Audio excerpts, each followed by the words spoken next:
Alright, in this video we will be looking at problem 1.16. The stem is on the previous page, but it's referring to this histogram. It's talking about stock returns for one particular year of the New York Stock Exchange. And this histogram represents 1,528 different stocks.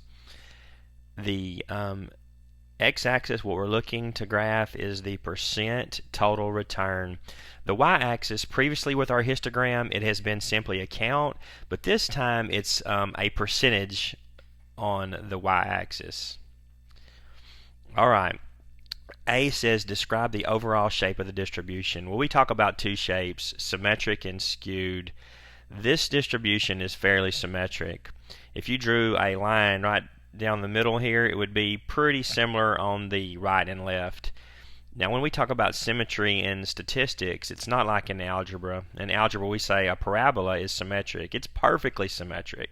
Well, data models real-world situations, and very rarely do we have perfect symmetry in the real world. Your body is not even perfectly symmetric. If you drew a line down the middle of your body, there would be slight differences on the left and the right. So this data, the back of the book says you could refer to this as, or the solutions manual, as possibly slightly right skewed, but this data is about as symmetric as we're going to see it. So this is approximately symmetric, the shape. B says, what is the approximate center of this distribution? Well, next chapter we'll talk about density curves. The histogram is similar to a density curve. And to find the median is the middle value. So the median of the histogram is roughly where you could find the middle area. And if you split this histogram right down this bar here, you would split the area in approximately in half. Well, this is 10% and this is 20%. So somewhere in this bar the median would lie.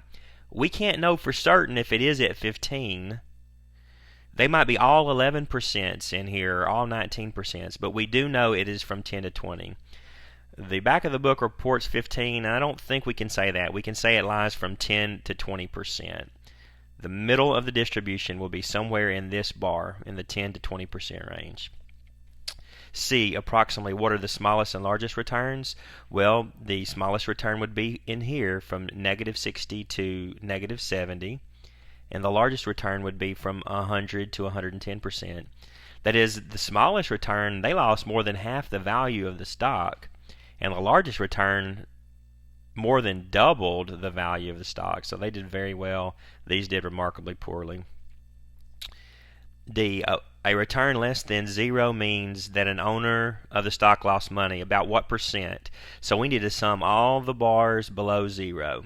Well, these appear to be all the same, and I will say they're roughly 1%. So 1, 2, 3, and 4. This one to me looks like maybe 3, so 4 and 3 is 7. This one here appears to be slightly more than 5, maybe 6, so that's 13. This one here, maybe it's 11 or 12. So it's 23, perhaps 24 total.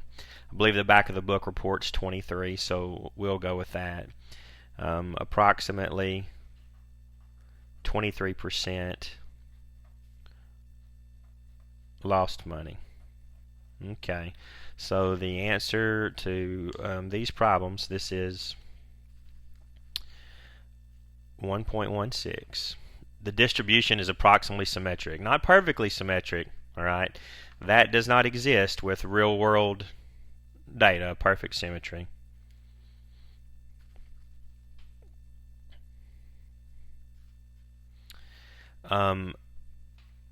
B, the median or the equal area point is in the 10 to 20. If you drew a line right here in the 10 to 20, it would split the areas in half. The smallest is from negative 70 to negative 60. The largest is 100 and 110. And approximately 23% lost money. Approximately 23% lost money. If you summed the bars below 0, you would see that's about 23%.